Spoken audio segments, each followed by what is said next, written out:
우리에게 주신 하나님의 말씀 열왕기하 22장 1절에서 20절 말씀 한 절씩 교독하겠습니다.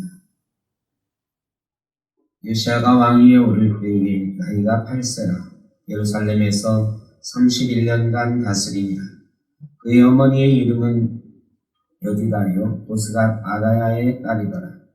요시야가 여호와 보시기에 음식이 행하며 그의 조상 다윗의 모든 길로 행하고 좌우로 치우치지 아니하였더라. 요시야 왕 18째 해에 왕이 무슬람의 손자 아살랴의 아들 서기관 사반을 여호와의 성전에 보내며 이르되 너는 내 제사장 히기야에게 올라가서 백성이 여호와의 성전에 드린 곧 문짓 치는 자가 수납한 은을 주시며 여호와의 성전을 맡은 감독자의 손에 넘겨 그들이 여호와의 성전에 있는 작업자에게 주어 성전에 부서진 것을 수리하게 하되 곧 목수와 건축자와 이장에게 주게 하고 또 제목과 다듬은 돌을 담아 그 성전을 수리하게 하라. 그러나 그들의 손에 맡긴 은을 회개하지 말지니 이는 그들이 진실하게 행함이니라. 제사장 히기야가 서기관 사반에게 이르되 내가 여호와의 성전에서 율법책을 발견하였노라 하고 히기야가 그 책을 사반에게 주니 사반이 읽으니라. 서기관 사반이 왕에게 돌아가서 보고하여 이르되 왕의 신복들이 성전에서 찾아낸 돈을 쏟아 여호와의 성전을 맡은 감독자의 손에 맡겼나이다 하고 또 서기관 사반이 왕에게 말하여 이르되 제사장 히기야가 내게 책을 주려자 하고 사반이 왕의 앞에서 이르니 왕이 율법책의 말을 듣자 곧 그의 옷을 찢으니라. 왕이 제사장 히기야와 사반의 아들 마가의 아들 악볼과 서기관 사반과 왕의 지종 아사야에게 명령하여 이르되 너희는 가서 나와 백성과 온 유다를 위하여 이 발견한 책의 말씀에 대하여 여호와께 물으라. 우리 조상들이 이 책의 말씀을 듣지 아니하며 이 책에 우리를 위하여 기록된 모든 것을 행하지 아니하였으므로 여호와께서 우리에게 내리신 진노가 크도다. 이에 제사장 히기야와 또 아히단과 악볼과 사반과 아사야가 예선지자 hul다에게로 나아가니 그는 할랍자의 손자 이가의 아들로서 예복을 기다리는 살림의 아내라. 예루살렘 둘째 구역에 거주하였더라. 그들이 그와 더불어 말하며 울다가 그들에게 이르되 이스라엘 하나님 여호와의 말씀이 너희는 너희를 내게 보낸 사람에게 말하기를 여호와의 말씀이 내가 이곳과 그 주민에게 재앙을 내리되 곧 유다 왕이 이번 책의 모든 말대로 하리니 이는 이 백성이 나를 버리고 다른 신에게 분향하며 그들의 손의 모든 행위로 나를 경노하게 하였습니다. 그러므로 내가 이것을 향하여 내린 진노가 꺼지지 아니하리라 하라 하셨느니라. 너희를 보내 여호와께 묻게 한 유다 왕에게는 너희가 이렇게 말하라. 이스라엘의 하나님 여호와가 이같이 말씀하셨느니라. 내가 들은 말들에 대하여는 내가 이곳과 그 주민에게 대하여 빈터가 되고 저주가 되리라 한 말을 네가 듣고 마음이 부드러워져서 여호와 앞 곧 내 앞에서 겸비하여 옷을 찢고 통곡하였으므로 나도 내 말을 들었노라. 여호와가 말하였느니라. 그러므로 보라 내가 너로 너를 조상들에게 돌아서 하나님의 지혜를 하니 내가 이곳에 이르는 모든 재앙을 죄인이 보지 못하리라 하셨나니 사자들이 함께 보고하라. 아멘. 회광반조 이런 말이 있습니다.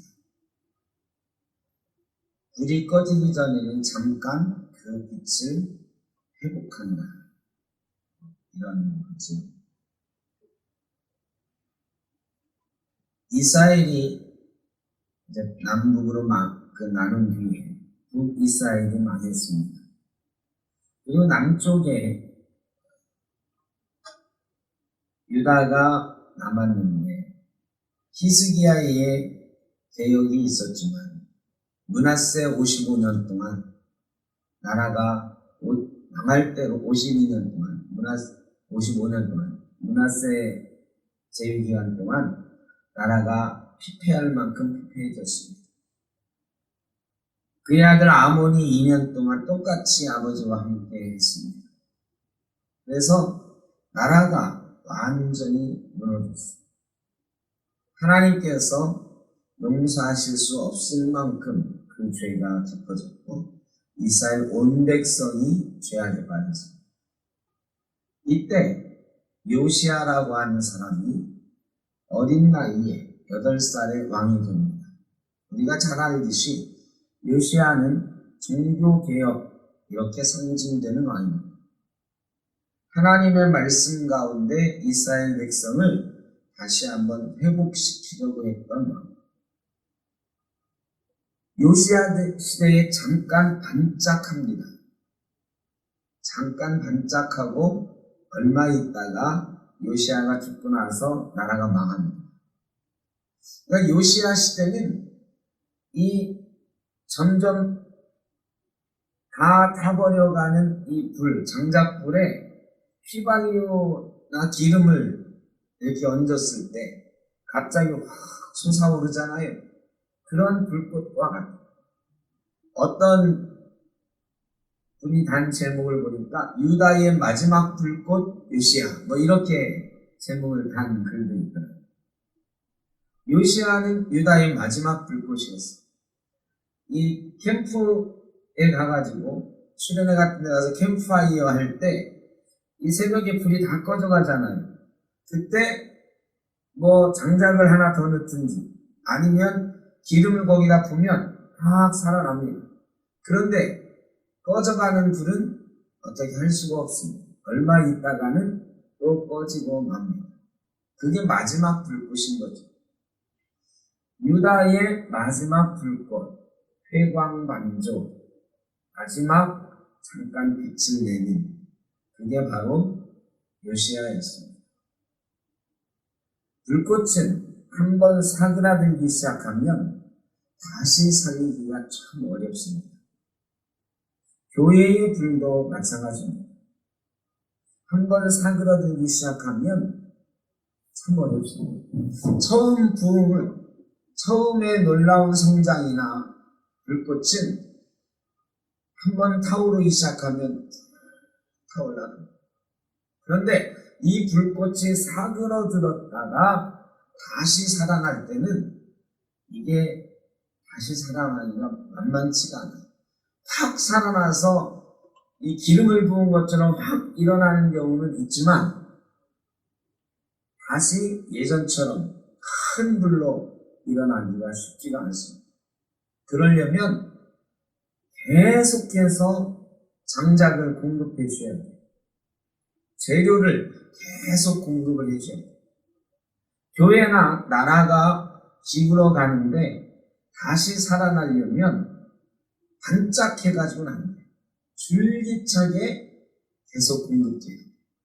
근데 요시아 이후에 그것이 줄기차게 공급되지가 않았어요. 그래가지고 이스라엘 남유다가 결국 망하게 되는 거죠. 한국 교회에 큰 부흥의 불이 있었습니다. 우리가 뭐 그 부흥의 세대를 살았죠. 시대를 산 세대들입니다. 그런데 요즘 어떻습니까? 이 불이 점점 사그러들고 있어요. 그 시대를 활활 태웠던 우리 여기 제 집사님, 황 집사님, 김민자 원사님, 안장로님 세대, 이 세대가 떼웠던 장작들, 여러분이 장작이 되어서 켜놓았던 불들, 이건 이제 다 소진이 되고 우리 강경화 원사님이나 민 집사님이나 저나 우리 전도사님이나 이 세대가 계속해서 큰 장작이 되어가지고 이 교회의 부흥의 불씨를 공급을 해야 되는데 이 장작은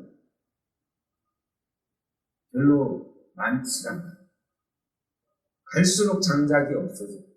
우리 밑에 세대 30대, 20대로 가면 장작이 없어요. 3%가 안 된다잖아요. 여러분 다시 부흥의 불길이 솟아날 수 있을까요? 그저 잠깐 확 일어나는 요시야 시대의 유다처럼 그냥 잠깐 일어나는 불길은 있겠습니다만은 다시 예전처럼 활활 타서 이 나라를 뜨겁게 달굴 그런 부흥의 불길이 우리 교회에 있을까? 그게 우리의 소원인데 그러려면 어떻게 해야 되느냐? 답은 너무 명확하죠. 장작을 계속 공급할 수 있어요. 그러면 이 장작 없어요 지금. 30대 이후로는 장작이 없어요. 우리 교회를 이끌어 나갈 미래도 없고 우리 미래의 부흥의 불길을 확 태울 만한 연료가 없어요. 그럼 우리는 어떻게 해야 되냐? 우리의 사명이 잠깐 불을 확 지르는 이런 사명이 아니라 줄기차게 이 교회의 불꽃을 점점점 키울 수 있는 그런 장작을 준비해야 됩니다. 사람의 장작은 이미 다 없어져 버렸는데 어떻게 다시 시작해야죠. 다시 산에 가서 나무하고 장작을 겨울에 옛날에 준비하던 그것처럼 다시 준비해야 돼요. 뭘로 준비해야 될까? 우리가 원래대로 돌아가서 말씀 앞에 다시 무릎 꿇고 기도해야 돼요. 말씀과 기도로 이게 오래 걸릴 것입니다. 요시야도 결국은 실패했잖아요. 잠깐 확 일어난 거 가지고는 안 돼요. 우리는 밑바닥부터 다시 다지고 다져서 다시 장작을 하나둘 모아나가야 오래 걸릴 것입니다. 더군다나 코로나로 인해서 무너져버린 우리 한국교회를 되살리는 일 정말 오래 걸릴 것입니다. 한국교회가 예전에 예배 숫자만 회복하는 거 중요하지 않습니다. 예배 숫자도 회복이 잘 안 되겠지만 코로나 이전에 예배의 자리, 기도의 자리 회복하는 것은 정말 어렵습니다. 말씀과 기도가 사실은 한국교회에 끊어졌어요. 온라인으로 한다지만 온라인만 해보니까 한계가 있어요. 매일 만나서 말씀 나누고 기도하고 하던 것을 인터넷으로 느낄 수도 없고 그 맛을 알 수도 없어요. 이제 다시 조금씩 모아나가야 돼요. 요시야 시대가 사실은 그런 시대였습니다. 요시야가 8살의 왕이 됐는데 31년간 다스렸어요. 근데 요시야의 첫 사역이 몇 살에 나옵니까? 요시야의 첫 사역이 3절에 보면 요시야 왕 18째 해에 그랬어요. 요시야는 워낙에 어린 나이에 임금이 됐어요. 18년 동안은 사실은 왕으로서 어떤 특별한 역할을 하지를 못했어요. 참 다행한 것은 요시야가 어린아이지만 믿음이 있는 아이였어요. 믿음이 있는 아이라서 하나님 앞에 기도하고 하나님 뜻이 무엇인지 궁금해하고 그렇게 자라갔어요. 그리고 18년 되던 해, 26살 되던 해부터 자기 마음속에 있는 것을 풀어냈습니다. 정조임금에 대한 드라마가 참 많죠. 이산, 조선시대 임금 이름을 아는 사람이 별로 없는 것 같아요. 안장은 이산 말고 또 아는 임금 있으십니까? 원범이 요즘 드라마 나오는 이방원이 태종 이런 왕들은 태종 이런 식으로 불리니까 이름을 잘 몰라. 그런데 이산 정조임금은 하도 이산 드라마가 많아가지고 이산이 정조임금이라는 거는 아시죠? 우리가 알고 있어요. 그런데 정조임금이 임금되는 과정이 되게 오랫동안 어떤 드라마든지 그려지거든요. 이 아버지 사도세자가 죽고 이 어린 나이에 세손이 됐어요. 세손이 됐는데 사도세자는 영모의 죄로 죽었단 말이에요. 아버지의 권력을 찬탈하려고 했다 하는 유명을 쓰고 죽었는데 그 사람의 아들이야. 사도세자를 죽인 사람들이 생각하면 눈에 가시예요. 얘가 왕이 되면 사도세자 죽인 이들 다 죽이지 않겠나. 그래가지고 이 어떻게 하든지 이 세손 이산을 그 자리에서 끌어내려고 온갖 오략을 다 꿉니다. 그래가지고 세손이 정말 어려움에 많이 처해요. 영모에도 연루가 된 적도 있고 그렇죠. 그렇게 하다가 어렵게 왕이 됐어요. 그리고 나중에 홍구경이라는 인물을 통해서 이 권력을 장악하죠. 자기 주변을 권력의 핵심들을 장악합니다. 그리고 나서야 개혁을 시작해요. 그런데 이 정조임금이 개혁한 지 얼마 안 돼가지고 40대 나이에 요절하고 나오죠. 독살당했다는 얘기도 있고 창증으로 죽었다는 얘기도 있지만 이른 나이에 죽어요. 실제로는 정조임금 시대가 우리나라가 다시 한번 일어날 수 있는 기회였어요. 정약용 같은 실학자들, 박지원 실학자들 이런 사람들이 막 나오고 있던 다시 부흥할 수 있는 시기였는데 이게 잠깐 불꽃을 타다가 사그라듭니다. 그리고 나서 얼마 있다가 이제 우리나라가 망하는 길로 가는 거죠. 꼭 이 유다도 비슷해요. 여러분 근데 지금 우리도 그런 상황이 심각하게 내 생각에 어쨌든 요시야가 18년 동안 준비를 한 것 같아요. 믿음으로 기도하면서 하나님 나에게 지혜를 주십시오. 능력을 주십시오. 그리고 나서 아버지 시대에 득세하던 사람들 제 생각에 다 내보냈어요. 므낫세 시대에 득세하던 악인들 정리를 해야 합니다. 그리고 나서 이제 자기가 무엇인가 할 수 있게 됐다 생각한 게 26살. 그때부터 개혁을 하기 시작합니다. 첫 번째 한 일이 뭐냐? 성전을 수리합니다. 이 18년 동안요. 아무 일도 안 한 것 같지만 성전을 수리할 만한 재물이 모여졌다고 성경은 기록하고 있어요. 그동안에 성전에 모여있던 은을 쏟아냈다 하는 장면이 있거든요.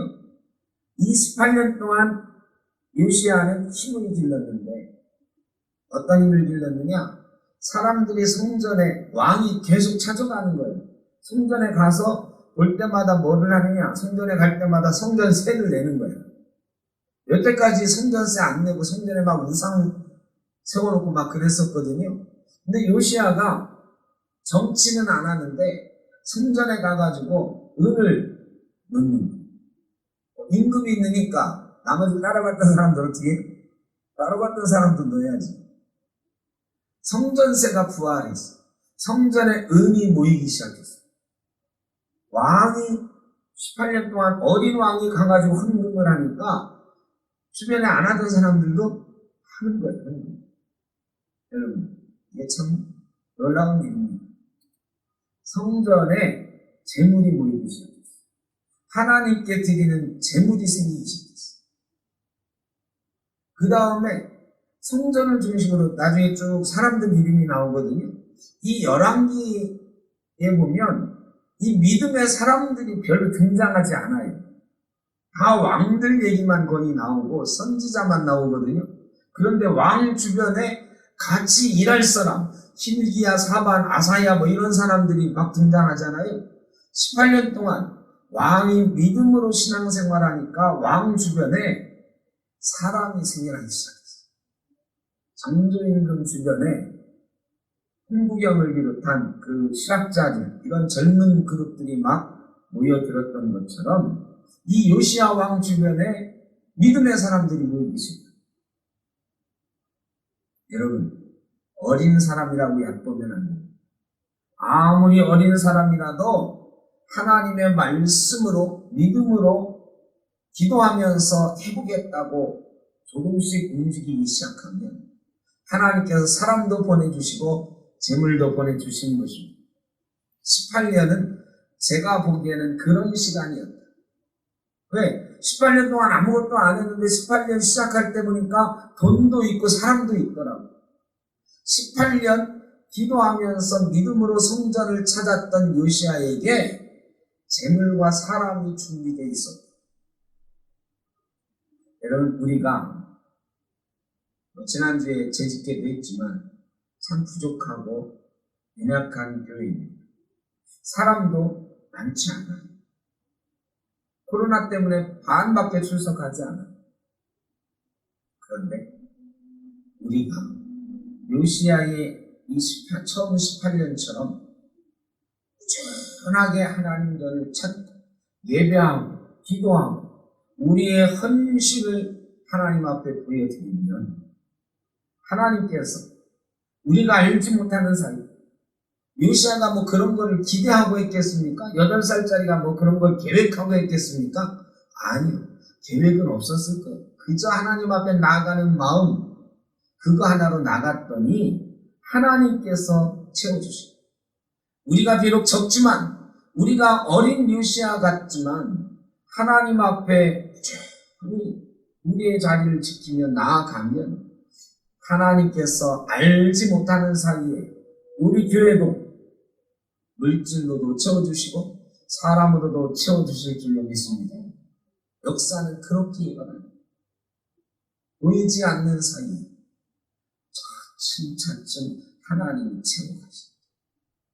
그래서 26살 18년 되던 해에 제사장 hil기야에게 성전을 수리하라.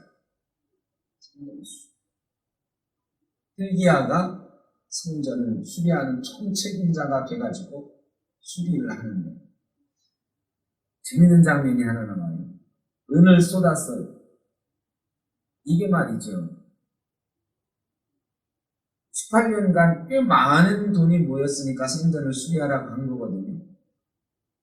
성전이 솔로몬 성전이잖아요. 솔로몬이 어마어마하게 지은 성전을 수리하는 거니까 엄청난 돈이었을 거예요. 꽤 많은 돈이었을 거예요.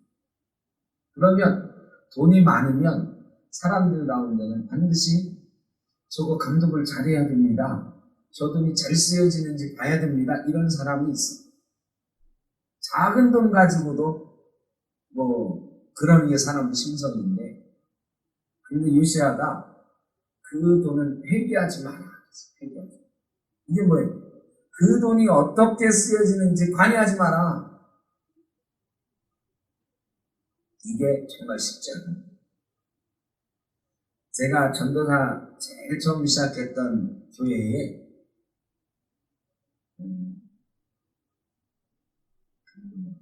어려운 사람들을 위한 어린이집, 그게 86년도에 세워진 집이니까 제가 갔을 때는 89년도였어요. 구로동이 그때 정말 어려웠죠.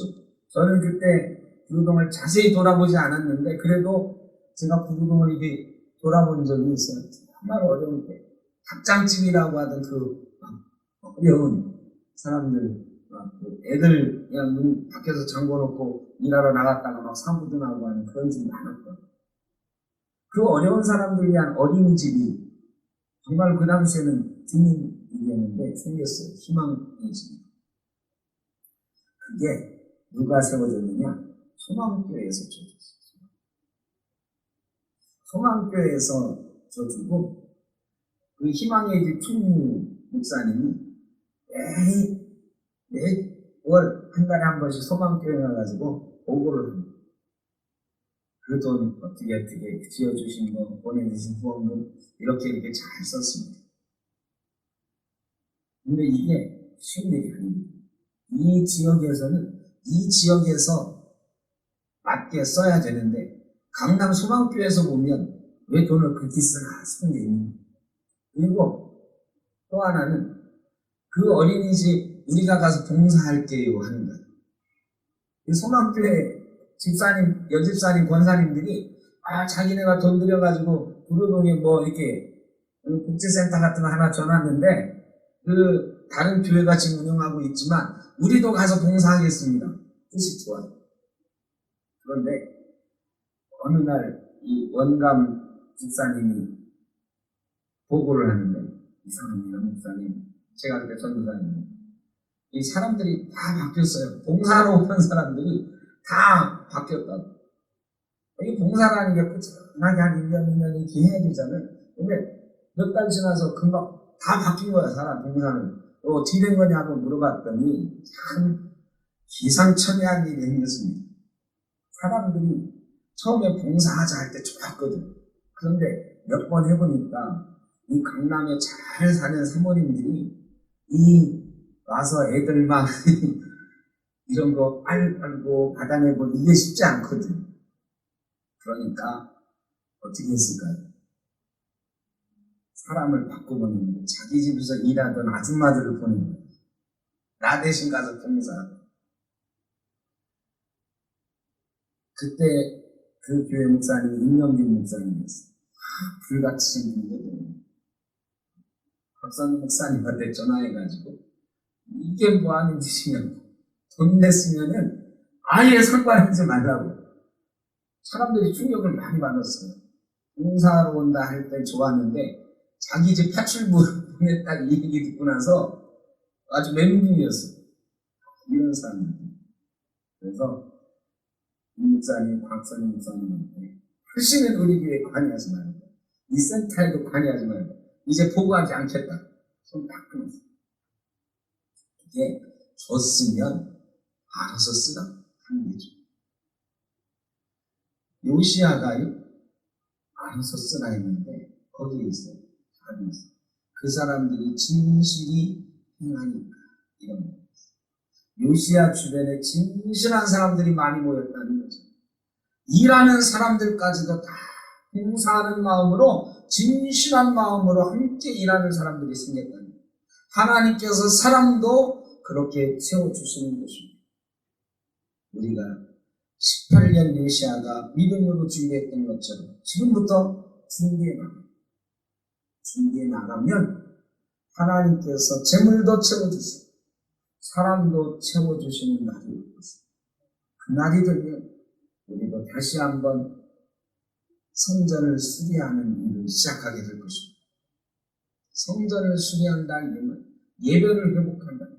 예배 회복하는데 오래 걸리는 거예요. 이렇게 요시아가 왕 되고 나서 바로 한 게 아니고 18년 동안 기도하며 하나님께서 재물과 사람을 준비해 주신 다음에 회복됩니다.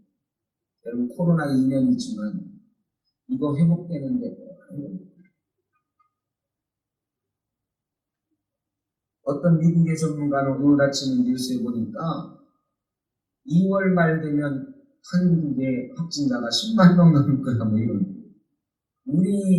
우리 전문가들은 한 2만 명 될 거다 이렇게 예상을 하는데 미국 사람들은 지금 우리가 이제 오미크론 환자가 이번 주말로 50%가 넘을 거예요. 평택 같은 데는 89%, 광주는 80% 됐어요. 이 오미크론이 주된 변종이 되면, 주된 바이러스가 되면 폭발적으로 늘어나서 설 연휴 지나고 2월 말 되면 해외 전문가들은 자기들 경험에 비춰보면 10만 명 이상 될 거다. 미국에 우리가 인구가 8분의 1인데 미국 지금 80만 명이잖아요. 한국도 그렇게 돼요. 일본이 우리보다 뭐 적어서 500몇 명이다 해서 지금 3만 명 훌쩍 넘었어요.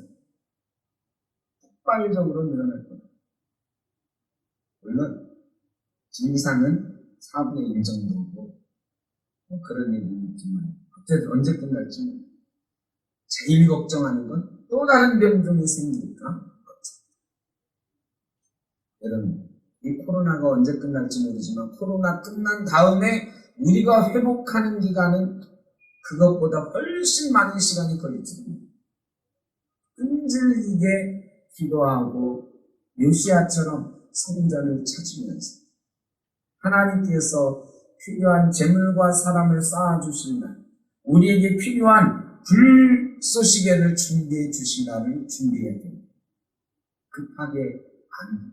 급하게 갈 수도 없어요. 여기 있는 저와 여러분, 혹시 저희 시대에 다 안 그렇습니다.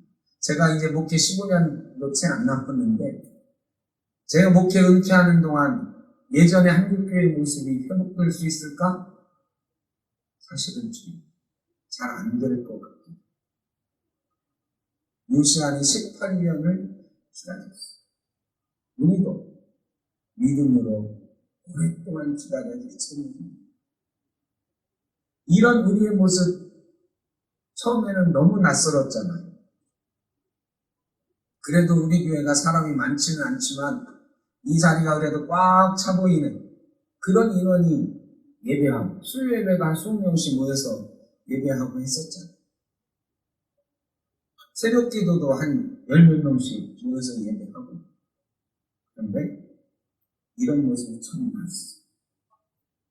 이 낯설음이 근데 이제 익숙해졌죠. 얼마나 더 갈지 몰라요. 힘 빠지면 안 됩니다. 하나님께서 조금씩 회복해 가실 날을 기다리면서 요시야처럼 믿음 잃지 않고 쭉 가야 됩니다. 그러면 하나님께서 요시야 26살에 역사를 시작하셨던 것처럼 역사를 시작하실 줄로 믿습니다. 그 역사의 시작은 성전을 수리하는, 예배를 회복하는, 우리의 예배가 조금씩 회복되는 모습이 이어질 것입니다. 오래 걸리더라도 그 믿음을 잃지 않고 수리해 나가요. 하나님이 필요한 재물과 사람 보내주실 것이다. 성전을 수리는 이제 하는 거예요. 뜯어내고 막 그러는데 hil기야가 율법책을 가요. 하나님의 말씀을 해요. 원래는 성전에서 하나님의 말씀을 늘 읽어요. 사람들 앞에서 1년에 3번은 큰 소리로 선포합니다. 그리고 성전에 찾아오는 사람들 앞에서도 말씀을 읽죠. 전 회중을 모아놓고는 3번 이상 선포를 하면서 읽고. 그런데 그게 없어졌던 거죠. 히스기야 시대에 살아났었는데 므낫세 아몬 시대를 겪으면서 그게 다 없어져요. 그러다 보니까 말씀을 안 읽으니까 말씀이 어디 있는지 없지. 어디 있는지도 모르는 거예요. 제사장도 있지만 제사장도 이 성전에서 하나님의 말씀을 못 찾아. 여러분 얼마나 방치가 됐으면 하나님의 말씀을 못 찾습니까? 근데 성전을 수리하느라고 이것저것 다 뜯고 막 하다 보니까 어디 구석쟁이에 처박혀 있었던 거, 그걸 발견한 거죠. hil기야가 그 말씀을 사반에게, 서기관에게 읽으라. 그리고 왕에게 가져가다. 사반이 와가지고 왕 앞에서 그 말씀을 읽습니다. 요시야가요, 그 말씀을 듣고 옷을 찢으면서 통곡했다. 여러분 18년 동안 성전을 나가면서 요시야는 기도했었지만 하나님의 말씀을 펼쳐들고 읽는 경험은 없었다. 이걸 알 수 있죠. 말씀이 없는 시대를 살았던 거예요. 성전은 있고 성전에 나가는 사람도 있었지만 말씀은 없는 시대. 근데 그 말씀이 읽혀지는 순간 요시야 마음이 찢어져요. 옷을 찢고 회개하며 통곡. 여러분 말씀이 마음을 찢어놓는 것입니다. 말씀이 있어요. 그래 우리가 요시야처럼 기도하며 18년 요시야가 나가는 것처럼 기도하며 나가요. 그리고 또 하나 말씀이 우리의 마음을 찢도록 해요. 하나님의 말씀을 읽으면, 하나님의 말씀을 읽는 것을 들으면 그 말씀이 우리의 마음을 찢는 것입니다. 여호와의 말씀을 살아본 힘이 있어 우리의 마음과 골수를 찔러 쪼개 있다 하잖아요. 하나님의 말씀을 찔러 쪼개는 능력이 있는 것입니다. 말씀이 살아있는 교회예요. 한국교회가 다시 하나님의 말씀 앞에 겸손하게 아주 단순한 하나님의 말씀을 읽고 묵상하는 이 작은 것부터 시작해요. 근데 작은 것 같지만 이게 제일 중요한 거예요. 설교를 듣는 데는 너무 익숙해져 있는데 하나님의 말씀을 읽는 데는 점점 멀어져가는 한국. 그래서 하나님의 말씀을 묵상하고 기도하고 하는 일이 우리의 불쏘시. 하나님의 말씀을 묵상하고 기도하는 일이 우리 가운데 쌓여지면 이것이 그를 점점 키워갈 것입니다. 그리고 사람도 모이게 되고 재물도 모이게 되고 나중에는 큰 부흥의 역사가 일어나게 될 줄로 믿습니다. 이 말씀을 들고 선지자 훌다에게로 갑니다. 이 말씀에서 하고 있는 내용이 뭔지 잘 모르겠거든요. 그냥 듣고서 야, 저 하나님의 말씀 우리에게 뭔가 찌르는 게 있고 우리가 하나님 앞에 잘못한 게 있구나 이건 느껴지고 통곡하는데 정확하게 알고 싶습니다. 선지자에게 가서 하나님께 여쭤봐 이 말씀의 뜻이 무엇인지. 그랬더니 선지자 훌다가 하나님께 여쭤보고 하나님이 훌다에게 말씀하십니다. 아마 이 책은 율법의 말씀과 함께 이사야의 징계의 말씀도 들어있었던 겁니다. 이렇게 너희가 순종해야 된다. 순종하지 않았으므로 너희가 멸망하게 될 것이다. 이사야에 계속해서 그런 말씀이 있거든요. 그런 말씀이었어요. 그게 뭐냐? 훌다가 하나님께 여쭤보고 대답을 하는데 므낫세 시대에 지었던 죄가 너무 크기 때문에 하나님의 진리를 돌이키지 않습니다. 하나님이 우리 유다에 내린 진노가 너무 크셔서 돌이키지 않으신답니다. 그런데 왕은 하나님의 말씀 앞에 옷을 찢고 회개하였으므로 왕은 그 멸망을 보지 않으신답니다. 그 책에 예언의 말씀을 풀어주는 거죠. 여러분, 므낫세 시대를 우리가 살아갈 것인가? 요시야 시대를 살아갈 것인가? 아직 우리가 므낫세 시대만큼 하나님의 진노를 살 만큼 한국 사회나 한국 교회가 됐다고 생각하지는 않습니다. 그런데 우리 지금 이 시대는 므낫세 시대의 초창기를 살고 있는 것 아닙니다. 우리 교회도 점점 므낫세 시대로 가고 있는 것 아닙니다. 이게 깊어지면 하나님의 진노가 돌이켜지지 않습니다. 무섭게 받아들여야 돼요. 요시야가 아무리 나타나도 하나님의 진노가 거둬들이지 않는 그런 시대가 있었다는 거죠. 하나님은요, 여태까지 돌이키면 다 돌이켜 주셨어요. 회개하면 다 돌이켜 주셨어요. 그런데 므낫세의 죄는 진노를 돌이키지 않으셨어요. 우리 시대가 므낫세의 시대로 가고 있다는 것을 우리가 깨닫고 정말로 므낫세의 시대가 되지 않기를 위해서 몸부림치는 겁니다. 우리가 우리 시대의 요시야가 되어야 됩니다. 므낫세 시대가 되기 전에 우리가 요시야가 되는 역사가 있었어요. 하나님께 나아가고 하나님의 말씀 앞에 마음을 찢고 요시야는 하나님의 진노를 돌이키지 않겠다는 말씀을 들었지만 우리는 우리 시대만이 아니라 우리 후손들의 시대에도 하나님의 약속이 있을 것이고 하나님의 진노가 돌이켜질 것임을 듣는 축복을 누려야 될 줄로 믿습니다. 우리가 요시야처럼 너희 시대에는 멸망하는 거 안 보일 거야. 너희는 안 겪을 거야. 이 소리 들으면 되겠습니까? 요시야가 죽은 이후에 50년도 안 돼서 나라는 망합니다. 50년도 아니 30년도 안 돼서 망하죠. 여러분, 우리 시대가 요시야 시대에서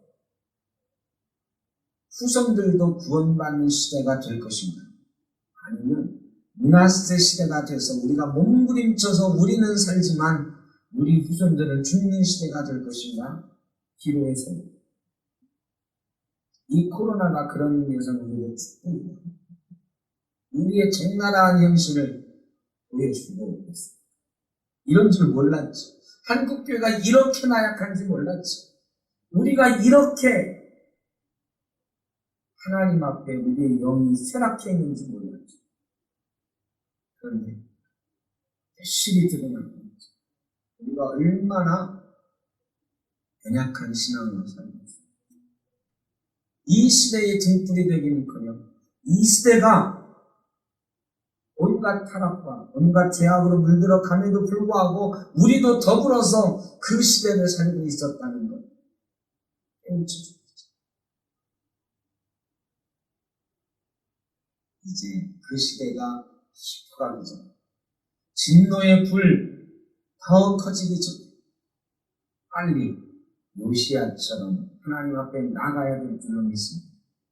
그러면 우리가 더 늦지 않게 하나님 앞에 나아갈 수 있다면 하나님께서는 진노를 돌이키시고 우리에게 다시 회복의 날, 부흥의 날 허락하실 줄로 믿습니다. 대통령 선거가 이제 49일 남았대요. 그런데 점점 뉴스 보기가 싫어지잖아요. 알아도 어디로 가는지 모르겠어요. 대체 누구를 지도자로 뽑아야 우리가 잘하는 걸까? 의심스러운 그런 상황 속에 막 서로 욕하고 참 답답한 유황 장로님께서 글을 많이 쓰시잖아요. 글을 어디다 내시면 저한테 꼭 보내주시는데 요즘 걱정하는 글들만 있어요. 예전에는 글이 가끔은 유쾌하기도 하고 재밌기도 하고 재미는 여전히 있지만 그 내용은 걱정. 나라를 생각하면 누구나 다 걱정. 그럼 우리가 된다고 나라를 위해서 뭘 할 수 있겠습니까?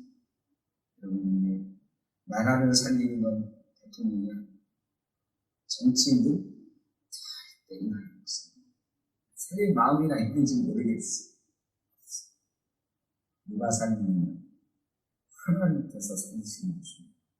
하나님께서 죽이시면 죽이는 거고 살리시면 살리시고. 근데 누가 살리느냐? 요시야 같은 사람이 많이 나오고 요시야와 함께 했던 신앙의 사람들이 많이 나오고 믿을 만한 사람들, 정직한 사람, 하나님 보시기에 정직하게 행하는 사람, 여호와 보시기에 정직히 행하였더라 그랬죠. 다윗 왕처럼 행하였더라. 여호와 보시기에 정직한 사람들이 많아져. 므낫세 시대가 되죠. 그래도 거기 나오시는 대통령 하시겠다는 분들 다 교회 다닌다고 막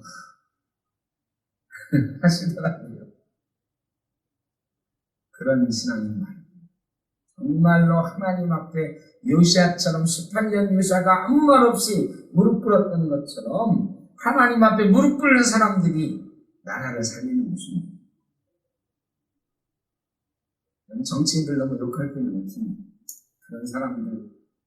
그런 사람들대로 나라를 살릴 일이 있는 것이고 우리가 이 나라와 민족을 껴안고 이 교회를 껴안고 요시야처럼 아무 말이 없어도 기도하며 살아갈 때 하나님이 우리를 통해서 역사하시는 날이 반드시 올 것입니다.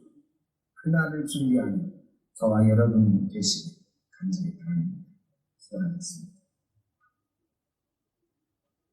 사랑의 아버지 하나님, 우리 시대를 보면 참 안타깝습니다. 우리 교회를 보면 참 안타깝습니다. 요시아의 마음이, 그 어린 요시아의 마음이 그러지 않았습니다. 그러나 요시아는 말없이 18년을 준비했습니다. 기도하며 성전으로 나아갔습니다. 저희도 참 안타깝지만 안타까운 마음을 드러내고 원망하며 불평하기보다는 그저 하나님 앞에 무릎 꿇고 말없이 미래를 준비하는 하나님의 백성 되게 하여 주옵소서. 왕같은 제사장 되게 하여 주옵소서. 하나님이 때가 되면 사람도 붙여주시고 재물도 주시고 성전을 수리할 만한 능력도 우리에게 주실 줄로 믿습니다. 교회가 수리되게 하시고 회복되게 하시고 예배가 회복되게 하시고 하나님의 말씀이 선포되는 귀하고 아름다운 역사가 다시 시작되게 하여 주옵소서. 그리고 유다는 망했지만 우리 지금 대한민국은 하나님의 말씀과 기도로 든든히 서있는 믿음의 사람들로 인하여 하나님이 든든히 세워 가시는 놀라운 은총의 나라 되게 하여 주옵소서. 하나님의 교회가 서고 믿음의 사람들이 서고 나라가 서는 역사가 이 땅에 있게 하여 주옵소서. 코로나로 어려움 당하는 우리 성도님, 이 땅에 어려움 당하는 이를 보호하여 주시고 이 코로나에 지지 않고 늠름하게 서서 하나님이 기뻐하시는 삶을 살아내게 하여 주옵소서. 이제는 우리 주 예수 그리스도의 크신 은혜, 아버지 하나님의 무한하신 사랑하심과 성령의 인도하시며 교통하시며 나라 민족을 생각하며 교회를 생각하며 요시아처럼 무릎 꿇기를 원하며 죄 사랑하는 자녀들 머리머리 위에 가정 위에 일터 위에 성도 교회 위에 이 땅의 모든 교회들 위에 이 나라 이 민족 위에 영원토록 함께 하시기를 간절히 축원하옵나이다.